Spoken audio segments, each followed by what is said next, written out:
Ladies and gentlemen, welcome to the Ferguson full year results call for 2020. My name is Adam and I'll be the operator for the call today.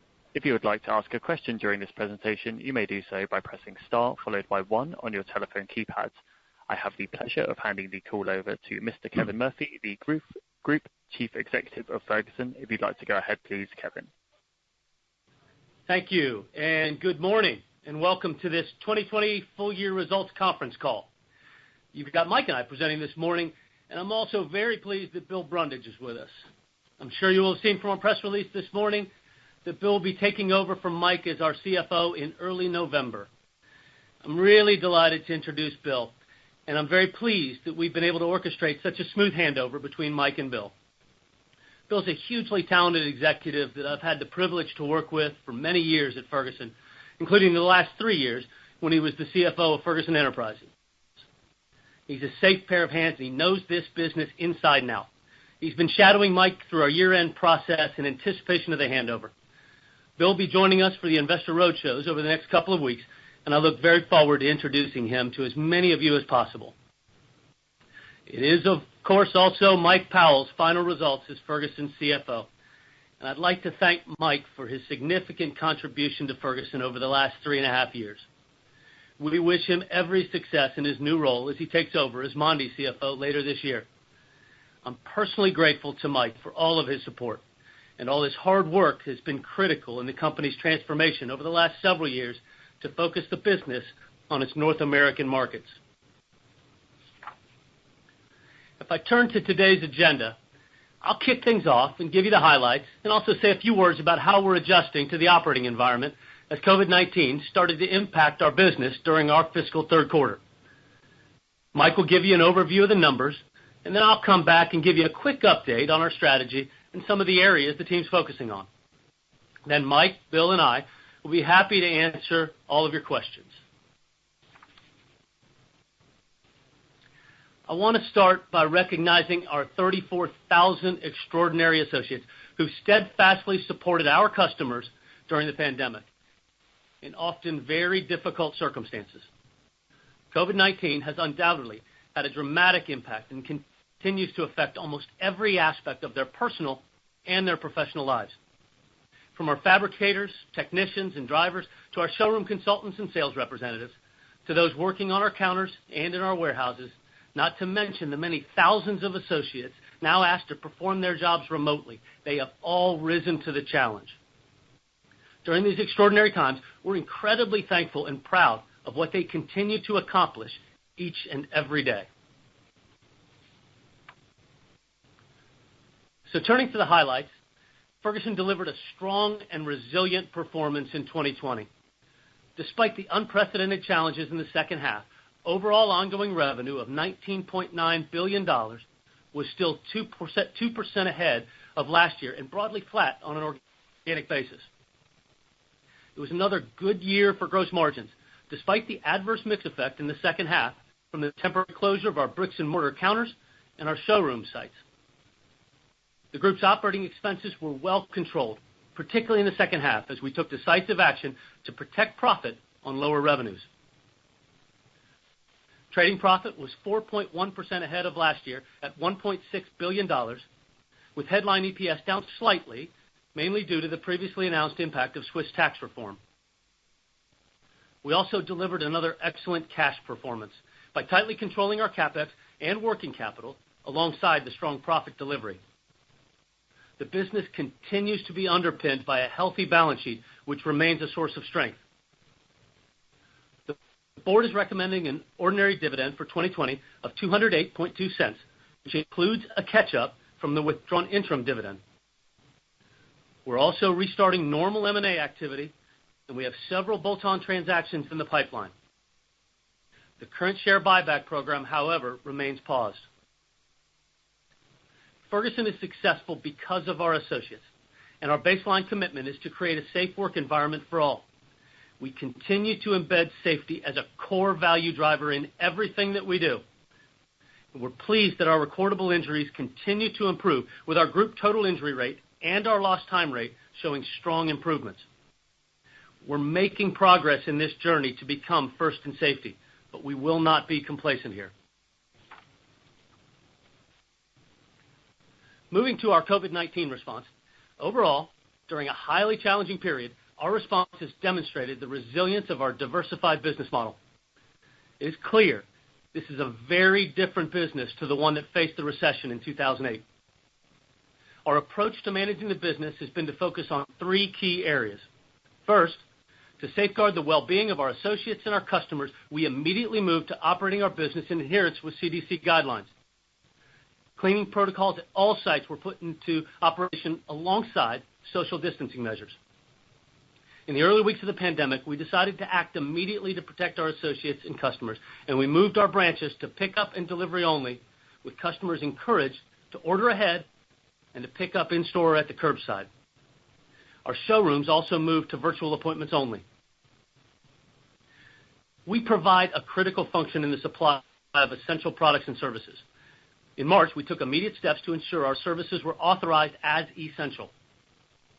Our associates continued to serve end customers, including supermarkets, hospitals, schools, utilities, food producers, and other manufacturers. Ferguson has an agile business model. Our key priority at the start of the pandemic was to ensure we maintained our strong liquidity position, even in the most pessimistic of downside trading scenarios. At the same time, it was important to preserve the ongoing cash flow of the business, and we therefore identified significant cost and cash savings. These measures, some of which were temporary, have enabled us to remain highly cash generative in the second half of the year. We also continue to stay disciplined on working capital, which remains a key strength of the business. As local lockdown restrictions were lifted, we reopened all of our customer-facing locations. This has included allowing customers to transact inside our trade counters in specified locations with additional protective measures in place. Reopening our showroom network with enhanced social distancing requirements. New signage, reconfigured workspaces, and altered schedules to encourage social distancing. Health assessments and temperature checks in hotspot locations, in particular across our supply chain network. Maintaining hygiene and sanitization protocols at all sites, including disinfecting customer high-touch surface areas regularly. Overall, in the U.S., we've seen fairly sequential recovery in revenue since April, and we returned to organic growth in Q1. Residential markets have remained fairly resilient with good single-family activity levels. Commercial markets have weakened overall, most notably in areas like retail, office, and hospitality, though this has been partially offset by strong activity in distribution and data centers.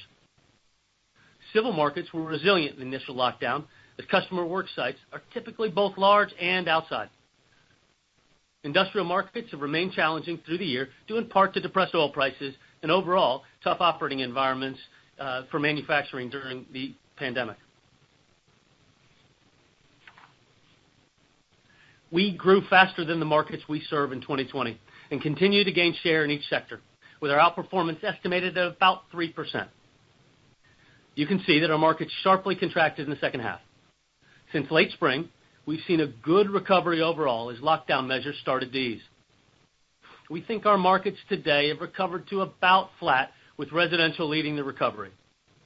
New residential is strongest, though RMI, where the majority of our revenue is generated, is also growing well. Non-residential markets remain much more challenging, with commercial markets down about mid-single digits and civils a bit weaker still. We track data points from numerous economic, industry, and research sources, as well as surveying our own customers and measuring our order books. Looking at this data and applying it to our business mix, our best view of markets in 2021 is flat overall. While we've made a positive start to the year in the U.S. from a revenue standpoint, we're still pretty cautious on the outlook for this year. Naturally, there's a great deal of uncertainty out there at the moment, not least caused by the pandemic and the trajectory of the U.S. economy from here. Looking forward, the strength of our business model and balance sheet positions the group well in these more uncertain markets. Assuming there's no significant COVID-19 second wave leading to major market shutdowns, we expect to make good progress this year, continuing to strengthen our market position, and we're looking to the medium term with confidence. Let me pass you over to Mike, who's going to take you through the numbers. Mike? Thanks, Kevin, and good morning, good afternoon to everybody. I'm pleased to present the group's full year results, which clearly show we had a good finish to our financial year. Just before we get into them, it's worth reminding ourselves that the ongoing operations that I refer to throughout includes the US, Canada and group costs, whilst the UK operating business is within non-ongoing operations. I also refer in the main to numbers excluding IFRS 16, just to aid understanding.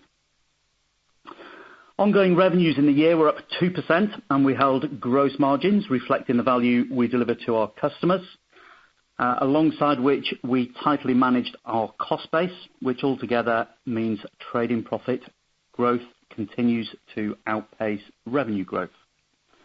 Ongoing underlying trading profit of nearly 1.6 billion was up 63 million, with trading margins progressing 20 basis points to 8%. Headline EPS declined 1.1%, principally due to the higher effective tax rate from previously advised tax reform. And taking into account the group's prospects and financial position, we're pleased to propose a final dividend of 208.2 cents, in line with last year, and this effectively reinstates the previously withdrawn interim dividend and reflects our confidence in the business going forward. As you'll also see later, cash generation has again been excellent this year, and the balance sheet remains very strong with leverage of 0.6 times. So moving to revenue and trading profit growth, I've expanded on this chart the revenue growth of 2% and the profit growth of 4.1% for the group that I have just talked about, and I've broken it down into its component parts.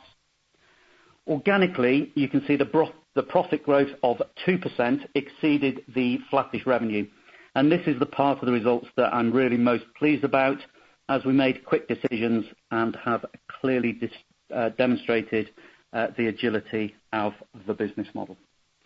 The significant acquisition contribution we've delivered reflects the effort put in by the teams to bring these businesses into the Ferguson family. As always, we've integrated those businesses rapidly so that we can deliver value to the customers and also extract the synergies. Moving on to the business results. First and most importantly, our largest region, the USA, which represents 97% of ongoing trading profit. And this clearly delivered a strong performance and continued to outgrow the wider market.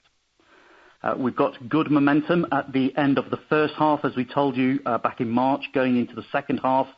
And then, of course, COVID-19 lockdowns started to impact our markets. Since March, the lowest revenue month was April. That was down approximately 9%, and revenue has steadily recovered since then, and we're now back to generating growth year on year. Growth rates across the US continue to be heavily dependent on local infection rates and state-by-state lockdown controls. Gross margins were well controlled, and as you know, we use this as a gauge of the value that we deliver to our customers. Now, given the environment we faced, we took a number of prudent cost-saving measures to match costs to volumes and to protect short-term profitability. And these included a hiring freeze, a reduction in associate hours, overtime, and temporary staff, along with temporary layoffs being implemented in the worst-hit regions. Due to those quick actions, decisive actions on costs, underlying trading profit, you can see, came in at $1,587 million, approximately 80 million ahead of last year, with trading margins increasing 20 bips to 8.4%. Clearly a very pleasing performance, and again, just reflects the agility of the business model and the ability of the management to flex the cost base in tougher market conditions, whilst also being able to grow where opportunities present themselves.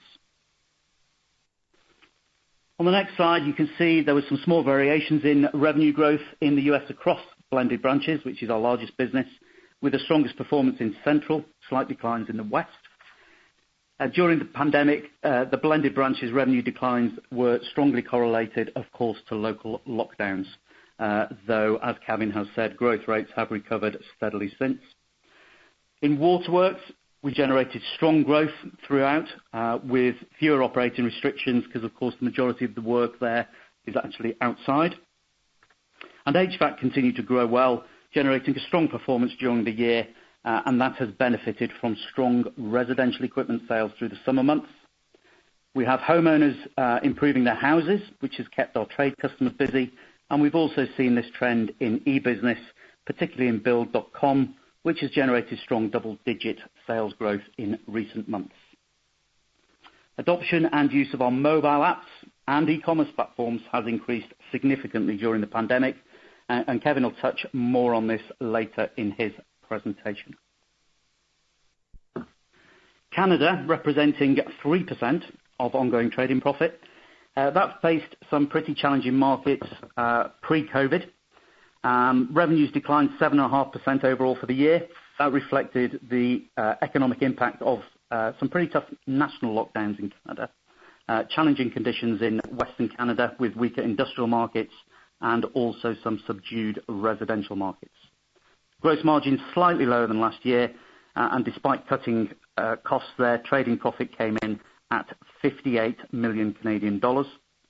However, we are well placed to capitalise on growth opportunities in Canada as the markets recover, and we are starting to see early signs of that happening already. So now I've taken you through the performance of the ongoing business of the US and Canada. Let me move on to the non-ongoing operations of the UK, where we saw revenues down approximately 14% in 2020. Again, pretty tough national lockdowns in the UK. Revenues were down very sharply at the start of the pandemic to a low in April of minus 60%. They have also steadily recovered, and the business has now moved back to modest growth. Gross margins a touch lower in the year. However, we have continued to work hard to restructure the UK business around a clear customer proposition and to drive efficiencies. Towards the end of the year, we refocused the business by separating out building services from the core plumbing and heating business to better align our market proposition to our customer needs. We also closed the Worcester distribution centre to reduce supply chain capacity and create operational efficiencies whilst improving customer service. We also took no government furlough money during the year. Trading profit came in at 6 million sterling, and the good news is that efficiency measures that I've just talked about are now clearly coming through in the P&L as we start the new financial year. So moving on to exceptionals, for which we charged 120 million in the year, which you can see on the left-hand side of this slide.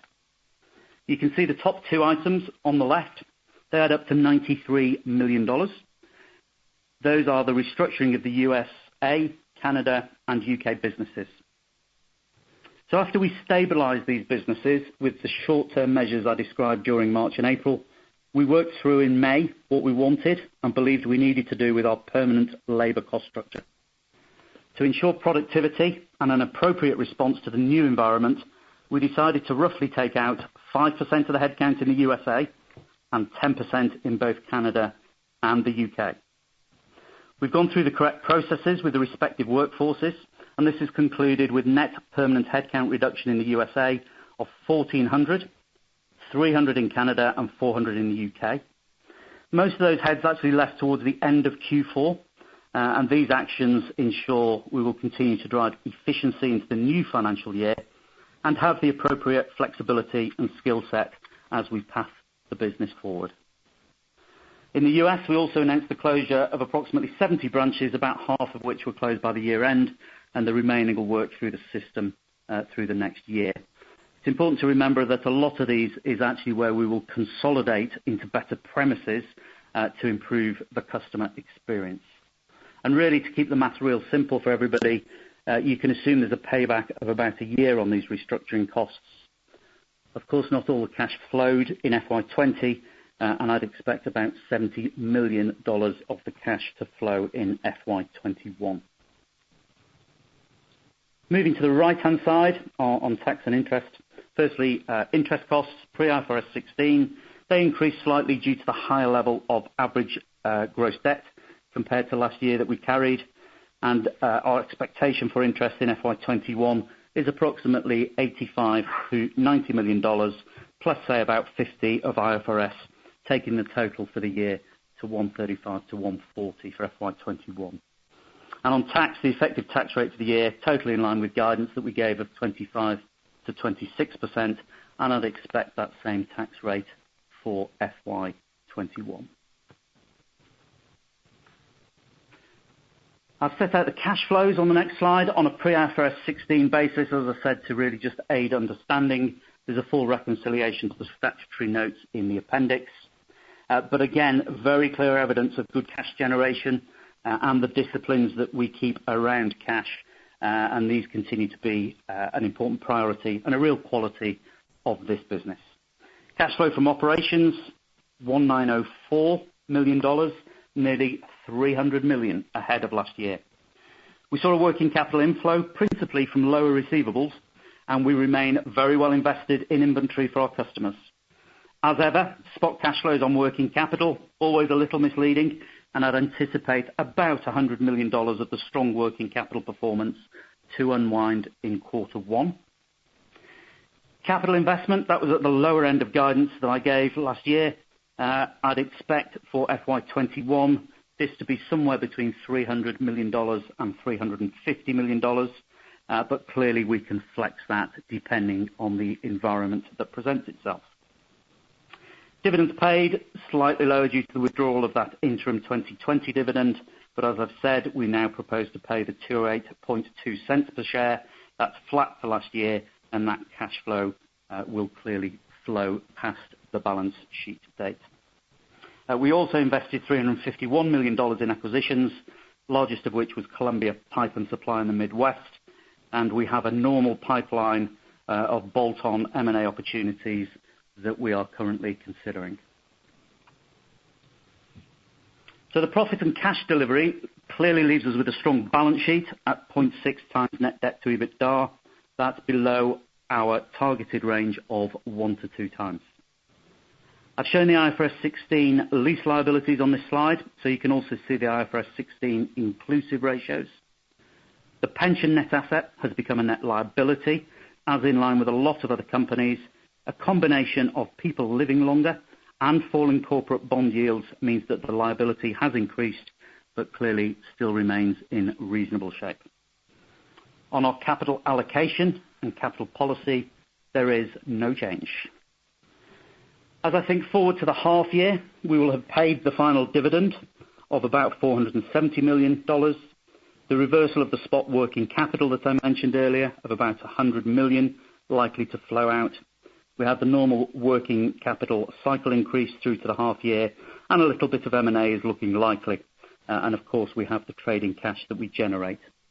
If you put all that together, I would expect us to be a touch under the lower end of the leverage target at the half year by the time Bill comes and talks to you next. We do not propose to start the balance of the buyback at this point. We will revisit that when there is a little more visibility in the business environment, as keeping the balance sheet super strong for a little while longer in the current environment seems sensible. So let me wrap up. We're pleased with the 2020 results that the teams delivered in quite exceptional circumstances. Strong operating results with continued market share gains and excellent cash generation, all of which prove the agile business model and leave us with a strong balance sheet, which puts us in a great position going into financial year 2021. It's great I can hand over to Bill. I've worked alongside Bill now for the last 3.5 years. He and Kevin will be great together, and I am sure we'll continue to drive Ferguson forward with your continued support. Kevin, back to you.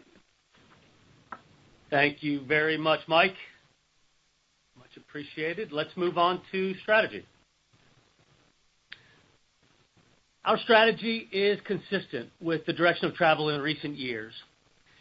We will constantly evolve our approach over time, and our strategic framework is our roadmap for developing our business. Overall, we want to ensure that we drive initiatives to improve our relationship with our customers, our suppliers, and most importantly, our associates. We will operate with a short-term and long-term focus, not sacrificing the short for the long or the long for the short. We can and will do both.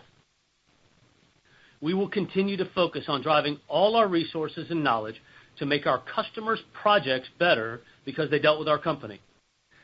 This is the essence of Ferguson, and we will provide the best service in our industry based on our foundation of attracting, developing, and retaining the best associates.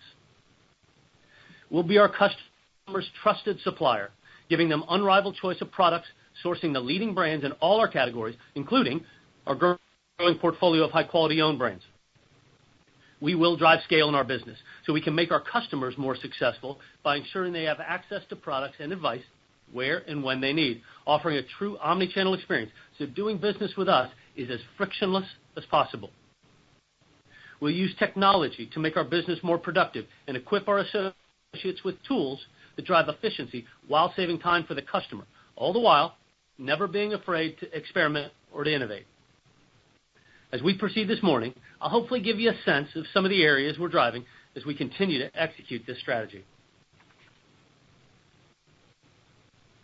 We see ourselves as partners to our customers to make their projects more successful. Distribution remains a core competency, and we bring the deepest and widest inventory in our product categories with a world-class supply chain. To our customers, this means putting together a bundle of products and getting it to them when and where they need it. That is our core. But we have to be more than that. We'll make sure that through a consultative approach with our associates, we're guiding a customer's project to make sure that it's more successful because they did business with us. Personal relationships are critical. We also believe this is not enough. We need to build the capabilities that drive the best digitally enabled customer relationships.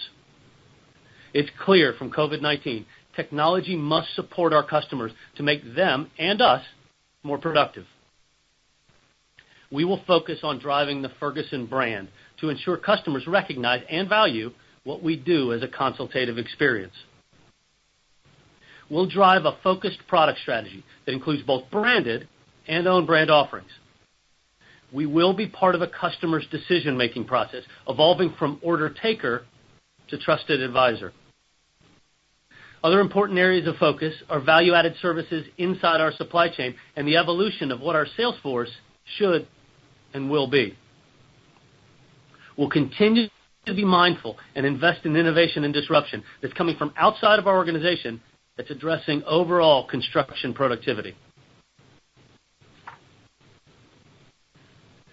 We see 4 dimensions to growth, which emanate from our core strengths.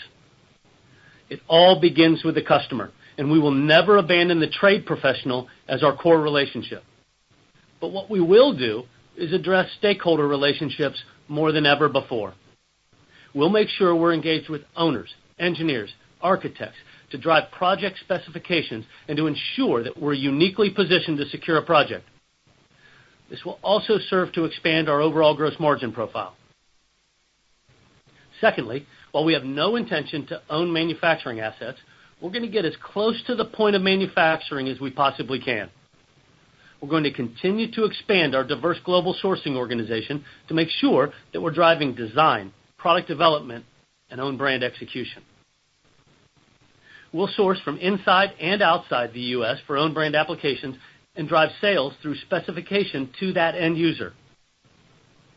We'll use product expansion to grow the bundle, providing a comprehensive range of products so that we're more relevant for not only the trade professional, but also the ultimate end user and owner.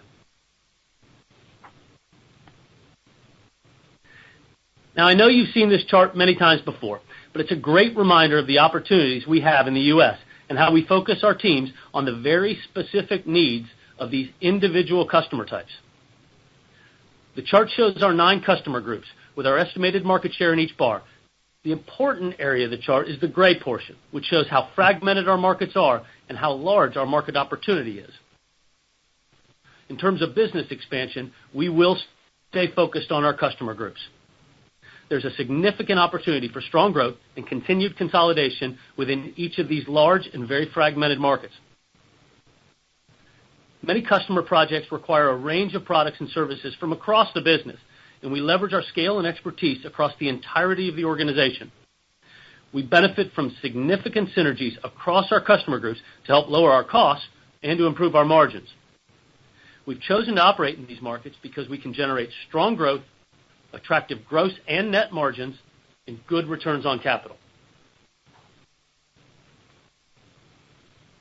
We first focus on organic expansion and then selective bolt-on acquisitions across all of our business groups.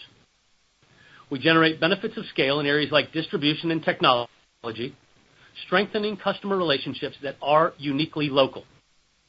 We're always focused on ensuring the best human relationship exists together with the best digital relationship. We've become a much more balanced business in the U.S. We're more focused on repair and remodel today than at any time in our history. This makes us a much more resilient business going forward. As an example, our waterworks business pre-2008 was heavily focused on new single-family residential construction work. There were 2.2 million new housing starts at the time. But today, we have a much more balanced business, and we compete in a number of areas in addition to new residential construction, including commercial, public works, municipal, water and wastewater treatment plant construction, meters and metering technology, and soil stabilization. This type of diversification is represented in all our traditional business groups today. A differentiated service offering happens at multiple levels in the customer journey. Our people will work to offer error-free takeoff services and the industry's best quotations, helping our customers to build their jobs. From a sourcing standpoint, we will represent a balanced product strategy to ensure the best gross margin profile for products that are also the most appropriate for the customer's design. We offer customized solutions that help customers in the construction process, saving them time and money. We offer same-day, next-day delivery of the broadest and deepest range of products in the industry, bolted together with technology solutions that will deliver true project management.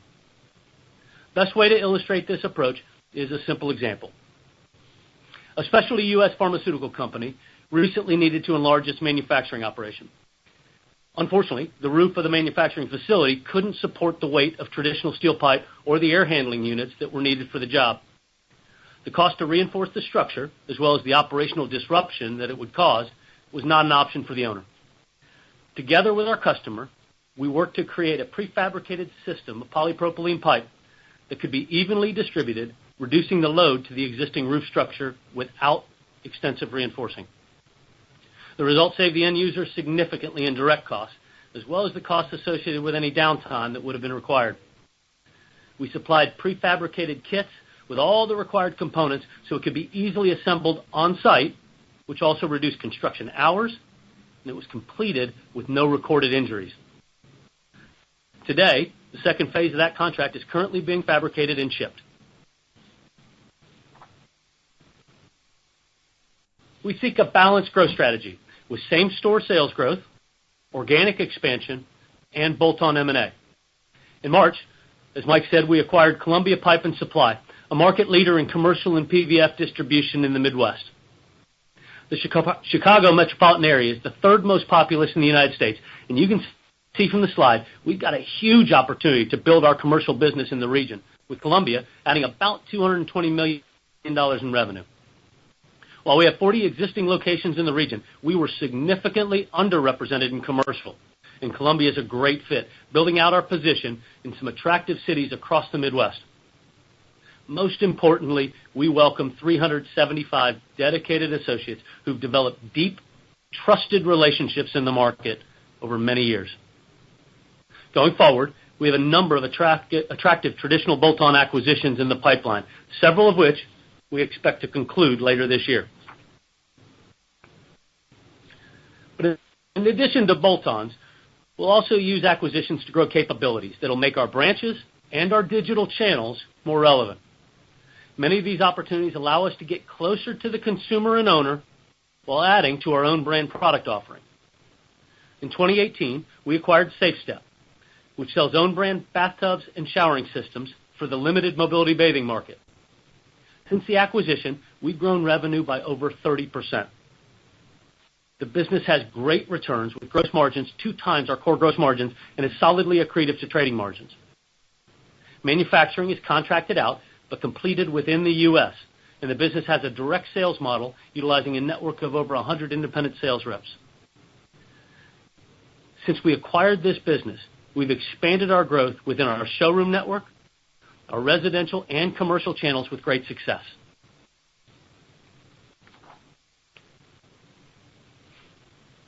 We must provide a seamless experience for our customers, no matter what order channel they choose to use. Our associates will spend less time processing orders and more time guiding our customers, thus enhancing productivity, customer service, and most importantly, relationships.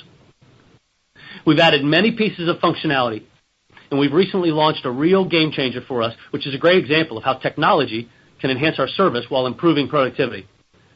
Offering geolocation services for our customers means that we can empower them through the Ferguson app to receive real-time notification of deliveries via voice, text, or email alerts. Customers are now getting notifications as the truck is making stops along the way, updating timings so they can better plan their day, but it's also tied to enabling them to understand precisely what is on that truck and what is about to be delivered. If you can imagine, we have over 2,000 outside sales associates and nearly 4,000 working inside sales who are receiving calls multiple times a day checking delivery times and inventory. Freeing up these associates to spend more time on sales and consultation will be a significant productivity improvement. We're incredibly excited about linking that geo-positioning to the Ferguson mobile experience, which we think will drive rapid adoption by our customers, unlocking so many additional capabilities through their mobile device. We're in the early innings of rolling out new releases, so if our customers want additional functionality, like geo-positioning, they can access it easily. This gives them enhanced functionality on the go, including buy online, pick up in store, downloading proof of deliveries, searching the widest and deepest breadth of product inventory in the industry, accessing rich product content, scheduling delivery and installs, and much more. Unsurprisingly, we've seen significant customer uptake in these tools during the pandemic. App activity has doubled since March. We've launched additional services to help customers operate in a COVID environment. For example, our ProKeep tool can be used at our counters so our trade pros could easily text orders for contactless pickup. Our overall user activity is up almost 50% on our digital platform since March. Hopefully that gives you an idea of how we're executing our strategy. Now on to a couple of corporate matters. The exit of the UK business remains an important priority. The timing of this remains uncertain, and consequently, the board is assessing other separation options in parallel with the demerger process. Our objective remains to exit the UK from the portfolio as a standalone business. We've continued to make good progress on the transition of the business to a full U.S. primary listing. Post the exit of the UK, the executive team will be entirely based in the U.S., and all of the company's revenues will be generated in North America. We continue to believe that the U.S. is the natural long-term listing location for Ferguson. In July, following shareholder consultation, the board sought shareholder approval for an additional listing of ordinary shares in the U.S. Shareholders voted in favor of the resolution, and we received over 99% support. We expect this new listing to be effective in the first half of calendar 2021, and in due course, we'll put forth a further resolution to Ferguson shareholders to relocate the primary listing to the U.S. In summary, sat here today, our business is in good shape. We're extremely proud of how our associates have risen to the challenge. We're pleased with the operational delivery given challenging markets, and we will continue to focus on execution. Most importantly, we will manage the business very carefully as the trajectory of our markets remain uncertain. Our business is diversified and resilient, and we have a clear strategic direction. This includes investing in the strong foundation of a world-class supply chain, delivering a consultative approach to our customers, and investing in technology. Thank you for your attention. Now, Mike, Bill, and I will be very happy to clarify anything that's unclear and take any questions or comments you may have. Adam, I'll hand the call back over to you. Thank you, gentlemen. Ladies and gentlemen, if you would like to submit a question, you may do so by pressing star followed by 1 on your telephone keypad now.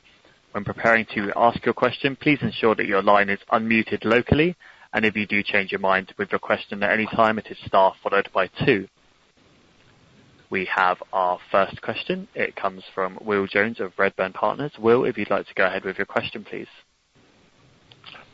Thank you. I've got 3, if I could, please. The first was actually a 2-part question just around the cost-saving measures for the year ahead. Can I just check that the roughly 5% headcount cuts in the US would still be compatible with... Yes. Will, we're having trouble hearing you. Could you speak up just a touch? Yes. Is that better? A bit, yes. Yeah, sorry. I will. Sorry, I'll speak a little louder. Apologies. Yes. The first was just around the cost savings and checking that the 5% headcount cut in the US is compatible with small revenue growth, which is what I guess you might see for the current year, or would you have to kind of bring back on some of those heads if trends remained as they are? And linked to that as well, the branch closures, I think Mike's comment suggested that you were reconsolidating to better locations. Can we assume from that you don't expect much, if any, revenue loss from the branch closures? But just to check that, because 78 is a reasonably big number. The second question was just around gross margins. Perhaps just for the year ahead, you could give us a feel for what you see as the pushes and pulls on the business. I guess things like mix, own label, cost to serve, just how it might shape up in totality. And then actually the last one was just on strategy, just referring back to your slide a couple of early on in the presentation around the market shares and the market sizes. I guess HVAC is an interesting one where you've got around a 4% share. It's one of your biggest total markets, though, in size, and possibly a COVID beneficiary. I just wondered if that is a market where you see kind of incremental opportunities. I appreciate it's quite dependent on manufacturer relationships there, but is that one of your kind of verticals you could push on maybe in the next couple of years? Thank you. Perfect. Thank you, Will. We did have some trouble hearing you, but I think I got the gist of it. This is Kevin, and I'll maybe take the first crack at the 3 questions, and then Mike and Bill, please fill in. From a cost, headcount versus growth, as Mike indicated, we feel like we took a much better approach to what cost control and disciplines looked like versus 2008, 2009. So depending on the market, and it was very local, we approached this with a variety of different actions from furlough, layoff, hours reduction, temporary workforce, and then reduction in force to position ourselves, yes, for what we were going through during lockdown, but much more importantly, for what was going to face us as we went into Q1 and beyond. And so we've already seen, as markets have begun to recover and certain markets have gotten better, that costs continue to put back into the system, obviously through things like an increase in hours worked, what overtime looks like in that system. The thing I'm most pleased with is the flexible nature of which we've been able to preserve the intellectual capital of this business to make sure that we can continue to outpace growth as markets are supportive, and that agility to make sure that we can address the cost base if markets are more challenging. And from a branch closure perspective, you indicated that many of these were small branches. Yes, small, very few associates in branch.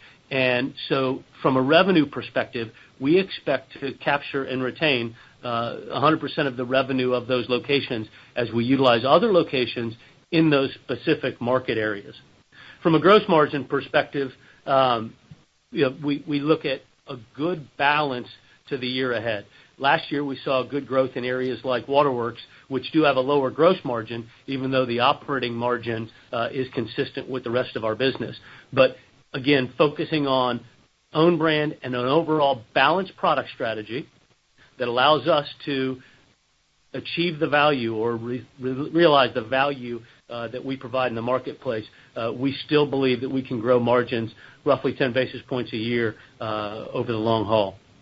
And then from an HVAC standpoint, it is absolutely one of our attractive growth markets. You highlighted the size of that market and our relative share position, but additionally, when you look at the needs of the consumer in the residential market, and certainly from a commercial perspective, heating and cooling, we think we're uniquely positioned. Additionally, from a COVID perspective, as we look at indoor air quality as being a potential huge driver for us as we go forward, it has a direct link to that HVAC business.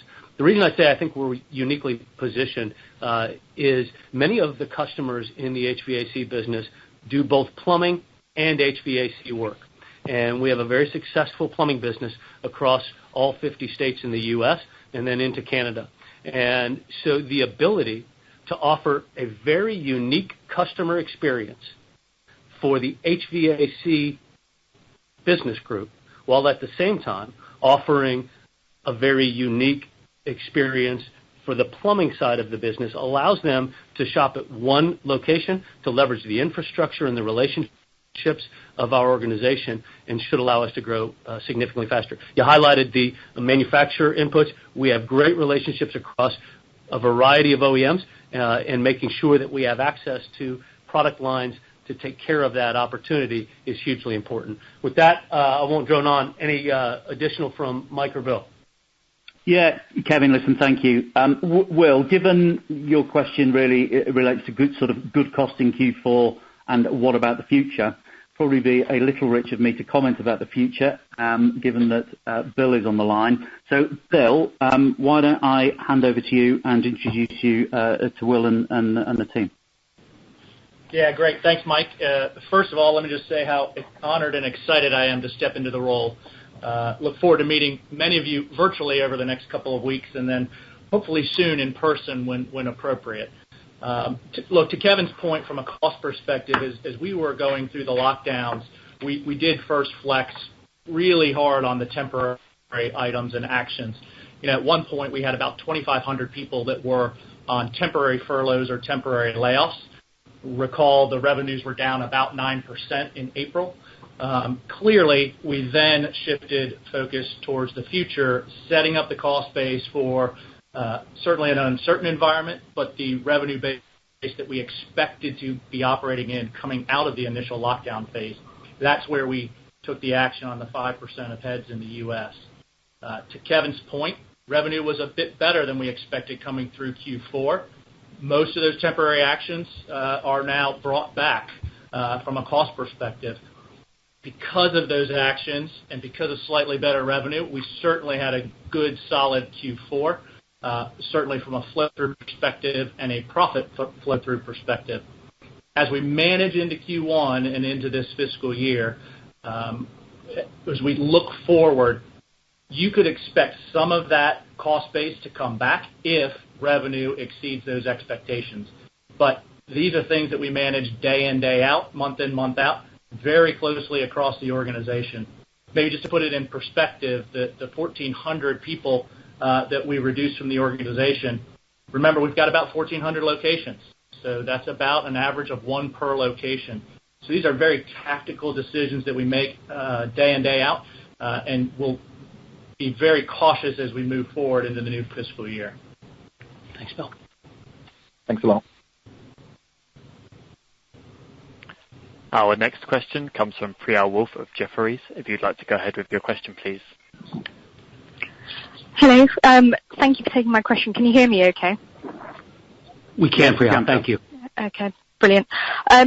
So I've got three questions. The first one is just on current trading. So obviously in the US, you said you're back to organic growth since August. Can I just double check that this does mean you're back to organic growth in your core blended branches division as well, or is this more just a function of really strong growth in some of those smaller units like e-business? Second question is just on M&A. I know you said you've got a pretty decent pipeline, but has this pipeline improved through COVID? Are there more sort of distressed assets out there that you could pick up? And then the last one is just a quick one. You said that you will go back to shareholders in due course in terms of approval for that primary US listing. Can I just push you in terms of, a tighter time frame in terms of that? Thank you very much. Thank you, Priyal. In terms of current trading, as we indicated, we're really pleased with the way in which we've had sequential recovery from the springtime through the close of the fiscal year and into Q1. I'll let Bill comment on where we sit in terms of blended versus the rest of the businesses, but generally speaking, we're pretty pleased. If you look at the different pressure points that we have on the business from an order channel perspective, our residential trade business, our builder business and showroom business performing quite well. Commercial, a bit more challenged, and so that gets us a pretty nice balance actually for what we had expectations. In terms of the pipeline for M&A, we don't see distressed assets out there. I think we've said before, Mike said it very well on past calls, that our local competition runs their business quite well from a cash perspective and can really, I use the words hunker down to take and see themselves through a challenging period. I do believe, though, as we go through COVID and beyond, that the investments necessary for foundational technology, for what an omnichannel experience looks like, for the tools that are necessary to drive this business, I do think will create opportunities for us to acquire businesses that have great local relationships that we can plug together with that technology, with that supply chain, with that breadth and depth of product offering to make them more successful. So that's what I'm most bullish about in terms of bolt-on M&A as we look forward. And then from a second listing onto a primary, we've got a lot of work that we need to do right now. And so when we use language like in due course, it really is to reflect the fact that we got work to do around SEC, Sarbanes-Oxley, but maybe most importantly, we've got work to do to run this business appropriately through a challenging environment. And so we're not going to get ahead of ourselves. We have that view of the future, and the board has stated that publicly. But we first need to set up that and stand up that secondary listing, run the business appropriately through really uncertain markets, and continue to deliver. So that's where we are. Maybe, Bill, you want to comment a little bit more on blended and e-business? Yeah, so blended getting back about flattish, I would say, as we entered into the first quarter. And then the strength, as Kevin mentioned, from an HVAC perspective, from a waterworks perspective, performing very well, delivering on balance that low single-digit growth. Thank you.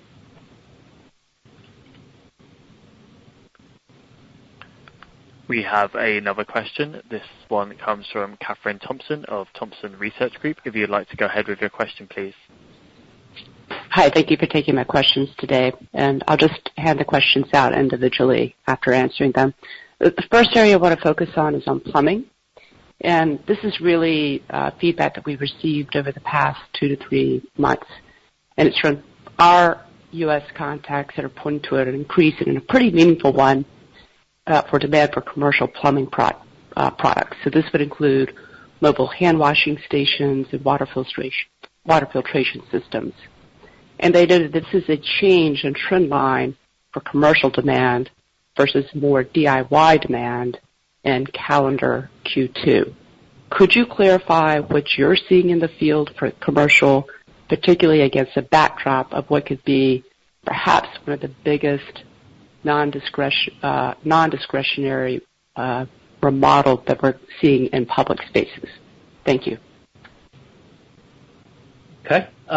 Thank you, Catherine. Very much appreciated. From a commercial demand perspective, and you're right, there are different ways of working. There are going to be different demands on what commercial space should look like and what those retrofits could look like. You mentioned a few of them. The other area that we're seeing are quite frankly, very simple retrofits, small retrofits on indoor air quality, filtration and the like. And we are taking advantage of that today, although it's not material in terms of what the overall revenue impact is at this time.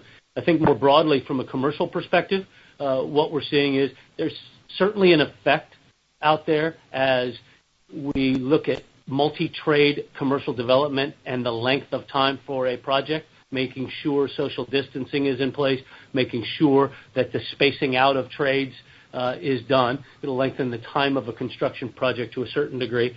But we're pleasantly surprised with the lack of cancellation of projects or pausing of projects that we're seeing across the bulk of our business. Although we remain cautious because we certainly know that there's going to be pressure on bidding activity and funding for projects that may have been previously in the pipeline around areas like hospitality, office, retail, and the like.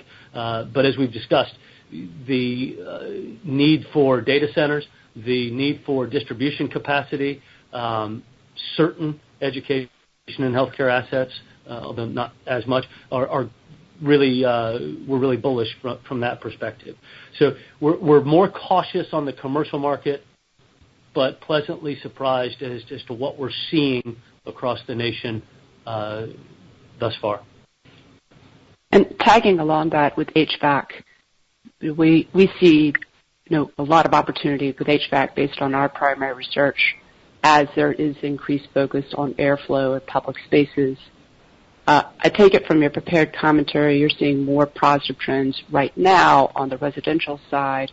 What types of conversations are you having with commercial as buildings are being reconstructed to face a post-COVID world? Yeah, the bulk of our HVAC business is in fact residential.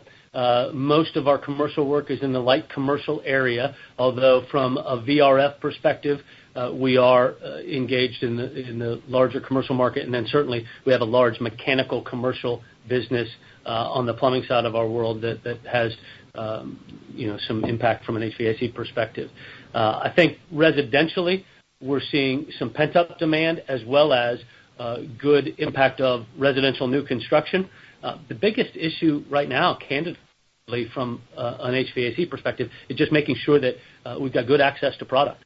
If you think about a perfect storm for our business in HVAC, the pandemic hit about the time that typically distribution builds up some inventory levels and manufacturers are ready for the oncoming summer season. And so there was a bit of disruption and dislocation there. And so making sure that proper access to product and leveraging our supply chain and making sure that we can take care of customers on the residential side is very important. And then as we talked about from an indoor air quality perspective, I mean, we think it's, call it roughly a $10 billion opportunity potentially for us as we move forward across residential and commercial. It's a big market. We're just now starting to analyze what we think our role can be. But that business is growing rapidly for us right now off of a fairly low base. And then following up on your U.S. margins, the way we looked at it for Q4, your trading profit margins expanded over 100 basis points despite a pretty challenged top line as you were managing through the quarantine and coming out of that. You have made some comments on just the flexibility of the model, but what we'd like to better understand is how much more is one-time in nature and how much structural cost you've been able to take out. And also, if you could clarify what, if any, mix impacted margins in the quarter.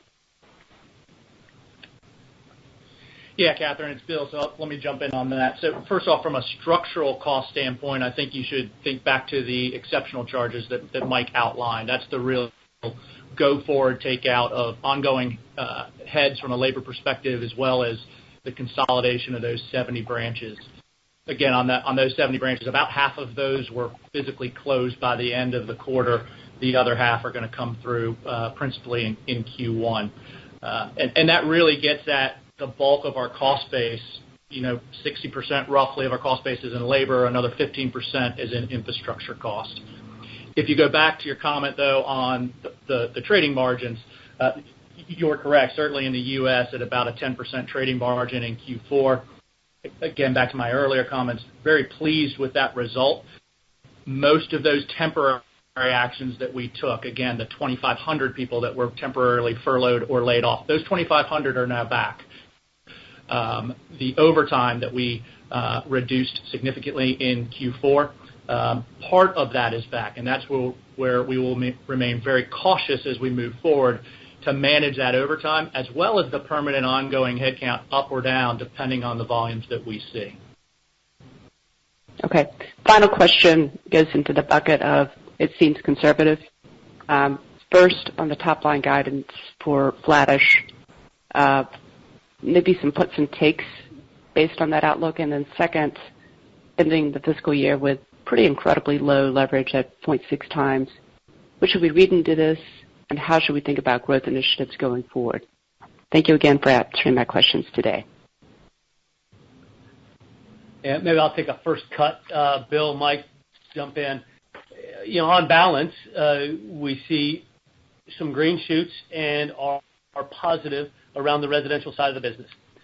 As you think about new construction residential, we are positive about single-family new construction, not the least of which is what you see in a COVID environment and the desire for people potentially to want single-family construction, expanding of the commutable distance, given the nature of remote work and the acceptance of remote work, low interest rates, pent-up demand, and then obviously from a starts perspective, seeing 1.4 and plus 2 on that is very positive.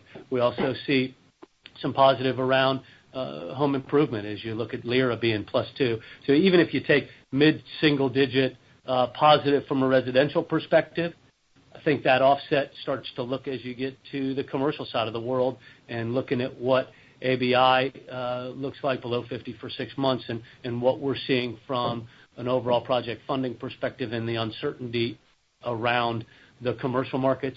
And then industrial remains a bit challenging. Plant shutdowns and our PVF business getting in there and doing maintenance, repair, and operations inside those plants still remains challenging, oil and natural gas and the like. And then the civil markets, when you look at the funding levels for local and municipal government and what that might mean to the public works construction of our civil markets. So when we take all of that together and balance it out, our fire fabrication business as part of that commercial market, on balance, what we get to is a roughly flat market.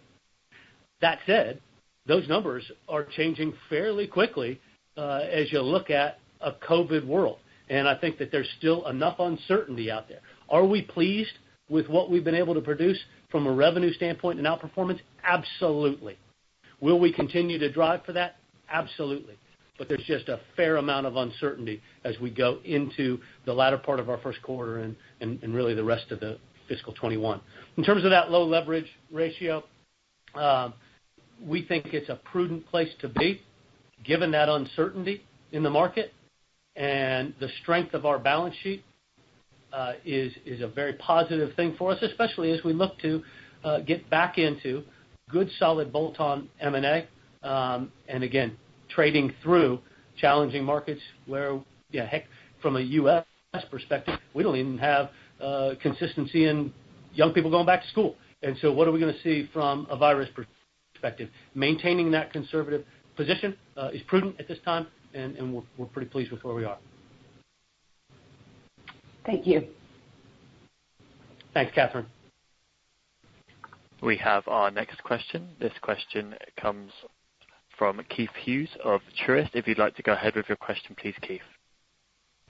Yes, thank you. Kevin, in the prepared statement, you had discussed future initiatives of getting closer, still Keith, serving your contractor Keith, customers. I'm sorry. Could you speak up just a touch? We're having trouble, Keith. All right. Is that better? Yes, thank you. Is that better? Yeah, okay. So yes. My question is, Kevin, in your prepared statements, you had discussed getting closer to the end-use customer, still serving the contractor, but getting closer to the end-use customer, which has always been part of the commercial world more than residential. So I guess my question is, are you talking about extending that further into the, let's call it, non-residential world, or is that an initiative in residential, and how do you get that goal accomplished? Yeah, Keith, thank you very much. We see it across all of our different businesses, and it can't be firm enough in saying the trade professional is our customer, and we work hard every day to make sure that we deliver that value. Best breadth and depth of product, supply chain, consultative experience, being able to find, search special items to make their jobs easier, making their business more successful. But where we really need to go, especially from a product strategy perspective, is working with designers, engineers, architects. Is it commercial? Yes. Is it infrastructure? Yes. Municipalities? Is it designers in the builder showroom space? Absolutely. So just making sure that we are up funnel across all those different aspects, helping our contractor to make sure that we have a smooth flow of product that meets the design criteria for that end user, that stakeholder. But at the same time, we're guiding what that product selection looks like to benefit Ferguson and our contractors. And so that is not just own brand. That's also our partner vendor relationships on the branded side, where we've got great exclusives that are unique to Ferguson that allow us to have a specification inside of a project, giving us a better chance to secure that overall job, while at the same time helping our margin profile and delivering a better product for the end user with good timeliness for the contractor. So really, it's across all of our different business groups. It is in person through relationships, but it's also through technology, especially as we start to see building information modeling becoming a bigger part of not only the commercial business, but beyond. Okay. Second, final question, and follow-up to Catherine's. As you look at business the last sort of 60 days, I think you've shown some caution on your non-residential business. If you look at those three, the commercial, the civil infrastructure, and industrial, in the last couple of months, which of those has been the weakest market? Keith, could you repeat that last part? We lost you on the last part. Yeah, sorry. Let me speak a little louder. Which of the non-residential businesses, you define them as commercial, civil infrastructure, and industrial, it seems as though they're weaker than residential in the last couple of months of business. Which of those is the weakest? Which is causing the lowest trend? Industrial is. And, again, we don't have a tremendous amount of exposure to oil and natural gas, but it is the weaker of all those types of businesses, really. Commercial, then civil, municipal, and industrial. Okay, thank you. Yeah.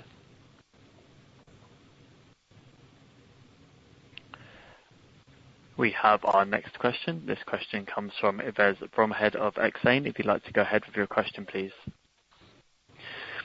Good afternoon, gentlemen. Just a few questions on my end. Could you maybe come back just on the end market development and especially looking at the comments you've made on the municipal funding? You kind of used a backward tone on the press release. I wanted to understand if you've seen any improvements with regard to that sub-segment in recent weeks and how you think going forward on that specific point. My second question is on your slide where you show your positions and your vertical exposure. Trying to figure out maybe with your new strategy with the U.S. listing, looking ahead in the next 5 years, where do you see the largest opportunities in terms of market growth, but also in terms of potential external growth opportunities through M&A? And maybe just last question. Your outlook is essentially saying that with some product of your exposure, you expect flat market conditions. Can we extrapolate the outperformance of 2019 into 2020, which would suggest a low single-digit environment for Ferguson? Thank you so much. Great. Thank you very much. And from a municipal perspective, I think this is more our caution around what might happen. We haven't necessarily seen that today, but if you look at stress and strain put on local and state budgets, given the COVID response and the need for funding, you do get concerned as to whether or not the general fund versus water and wastewater infrastructure, how that interplay happens. The good part about that is that our waterworks business, as indicated during the presentation, is a very balanced business. So, yes, municipal, yes, public works, construction, water, wastewater treatment plants, but also new residential and commercial. And, in fact, we've seen good new residential work across the bulk of the U.S. in terms of that new residential work inside of waterworks. So it is more a concern, a caution about what could happen. From a vertical exposure and largest opportunities, both in market and M&A, I think you see a couple that we're really working hard to grow and expand in. HVAC, as we've spoken about before, is one of them.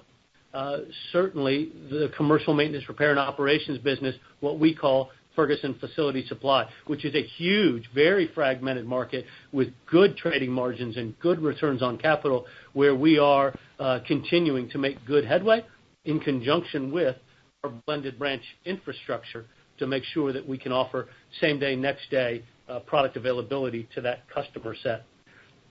But I can't reinforce enough, across all the different businesses that we operate in, we do see good opportunities, both with M&A and then depending on the market, what does that organic investment look like depending on the market conditions that we operate in. And then from a flat perspective, yes, we intend to outperform the market. We typically push for, call it 200 to 300 basis points worth of market outperformance, making sure that we do it in the right way, achieving value for the services that we provide, reflected in our gross margins, and value for the relationships, both digital and human.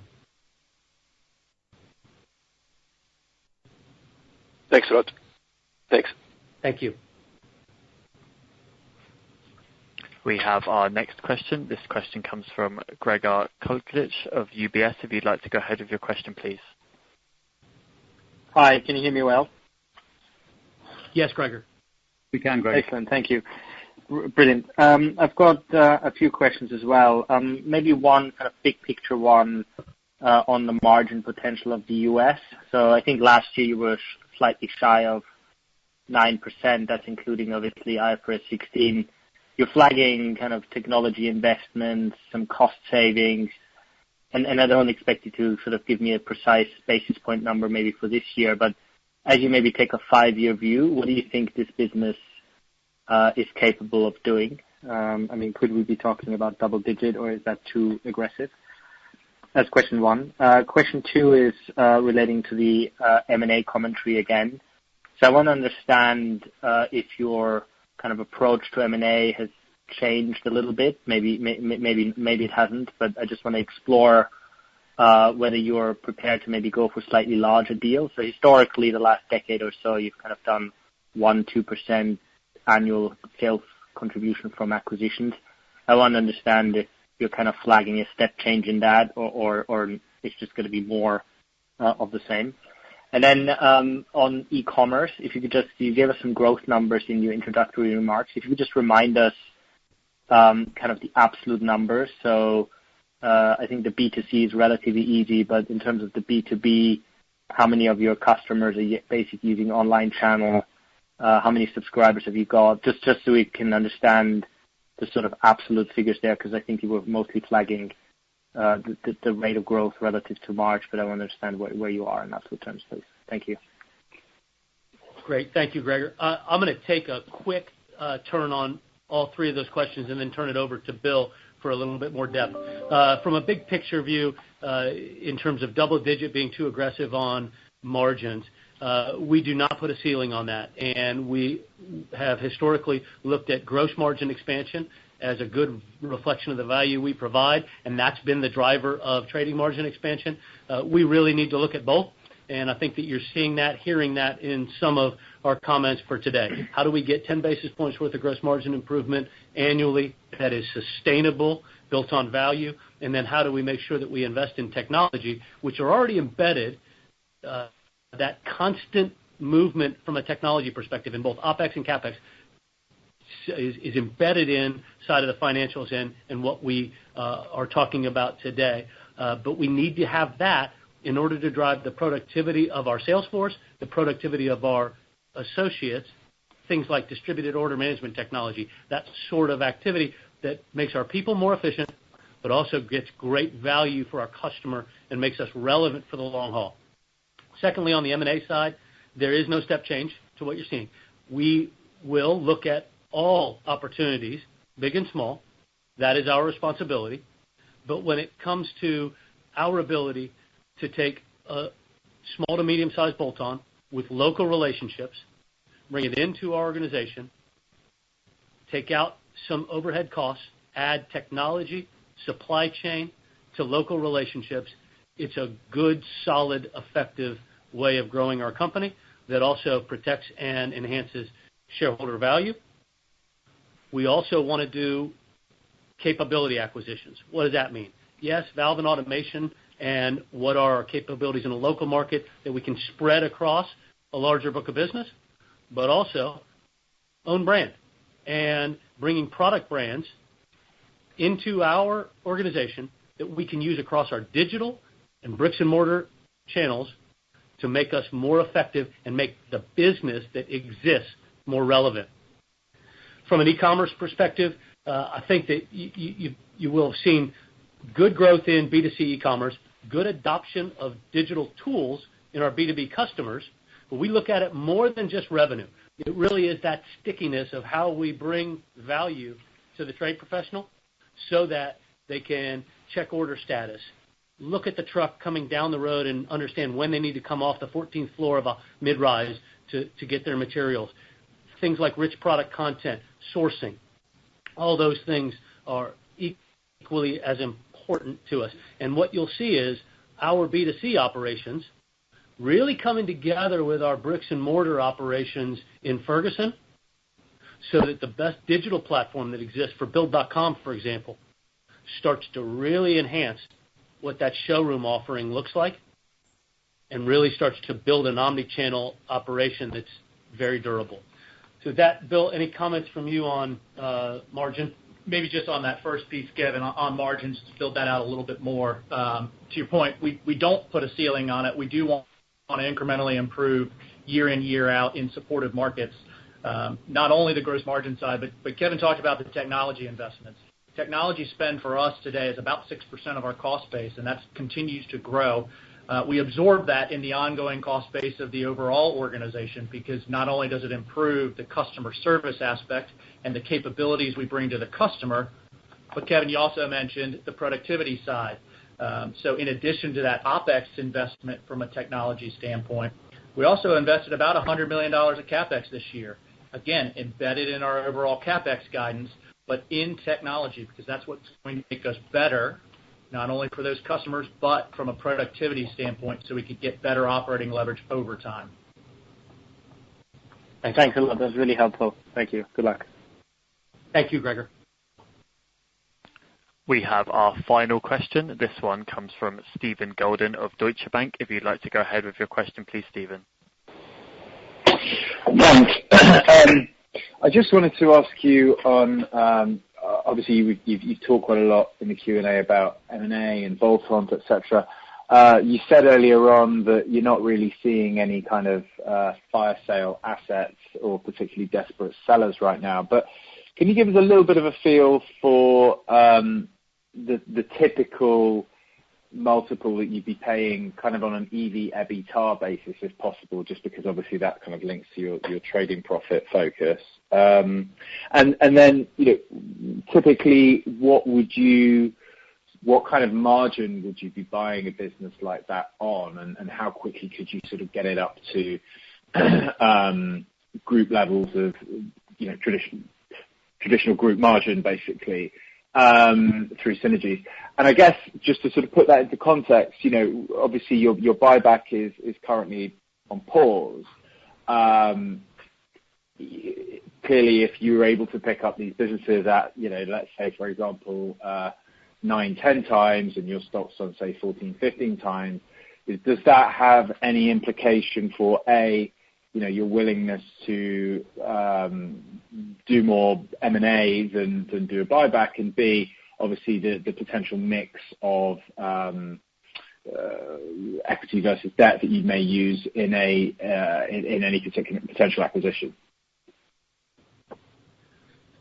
So maybe I'll take very quickly the last portion and then hand it back to Bill. From a buyback perspective, M&A versus buyback, I really focus on what our capital priorities are, and when you look at organic investment, dividend growth through cycle, and M&A followed by return of capital to shareholders. And we're really, from a buyback perspective, just wanting to better understand how we come through this COVID environment, the uncertainty that's in all of our markets today, and really need to evaluate that as we move through our fiscal year from a decision-making standpoint. But maybe I'll hand it back to Bill to get after returns and multiples and what have you. Yeah, I would tell you typically we're seeing, and I'll give you somewhat of a wide range on multiples because every deal is different and unique and clearly brings different synergies to the table. But in general, I'd say we're in that 7 to 10 times is what we're seeing in the marketplace over the last couple of years. From a margin standpoint overall, clearly the vast majority of those acquisitions that we do have a lower margin, lower trading margin than what we have. And we look to bring those synergies in quickly and get them up to our trading multiple over a couple of years. So if you think about the traditional bolt-on M&A deal that we do, we go in quickly, we put them on our system, we hook them up to our supply chain, we get the distribution and the fleet synergies, we get sourcing synergies, and then we can take a little bit of back office cost out as well in those acquisitions. So those are typically kind of how we approach the M&A front. Great, thanks a lot. Steve, it's Mike. Steve, the only thing I would add is just remember, when we buy businesses, the fit is so important for us. So there's a lot of sort of corporate finance theory, but the most important thing for us is, we're buying people, and they often don't end up on our balance sheet. A lot of goodwill does. And I've always said, we need to buy good quality businesses with good relationships that fit with Ferguson. And that is really, really important for us, as well as the financial theory, because people can walk out the door, and then you're left with a whole load of goodwill to write off. So it's the people and the relationships, which comes back to the core values of Ferguson, that we care just about in M&A, as well as sort of the corporate finance theory, which sort of goes alongside it. Great, thanks a lot. That's very helpful. Well, given that that's the last question, if I could echo my earlier statements that we began this call. Great to welcome Bill into the new role. Really looking forward to what the future holds for us. And I can't let the call go without saying again, thank you to Mr. Mike Powell. Wish we were together on the same side of the ocean for this call, but you've been an incredible help to me and an incredible asset to the growth and development of our company. So thank you very much, and thank you for your time today on our call.